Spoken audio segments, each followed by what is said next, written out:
የኛ ነብይ የኛው ብርሃን ነገ የውመል ቂያማ ፍጥረት ዓለሙ ጭንቀት ውስጥ ያለ ታላቁን አማላጅነት አላህ ፊት ሰግዶ ይጠይቃል። ኡዕጢቱ ሸፋዓ ያሉት እሱ ማማለድን ተሰጥቶኝ። አደም ይጠየቃሉ፣ ተውኝ ይላል። ወደ ኢብራሂም ህዝቦች ይሄዳሉ፣ እባካችሁ ተውኝ ይላል።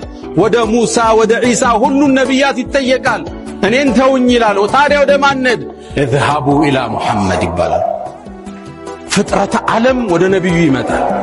የአላህ መልእክተኛ እባክህ ጌታ ጋር ሸምግለን ፍርድ ይጀመር ይላል።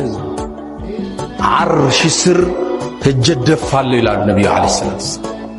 አላህም መሐመድ ወይ አንገትክን ቀና አድርግ ይባላል። ጥያቄህን እሰጥሃል ጌታዬ ወይ ፍርድ ይጀመር ብለው ይጠይቃል። ይሄን አማላጅነት የተሰጡት የኔው ያንተው የዓለሙ ብርሃን ነቢዩ ዓለይሂ ሰላቱ ወሰላም ይሄን ከፍታ እኔ እናንተን አላህ ሰጥቶናል። ከሚያመሰግኑት ከሚሰሩበት አላህ አድርገን፣ ከወንጀላቸው ከሚጸጸቱት አድርገን። ፈስተግፊሩ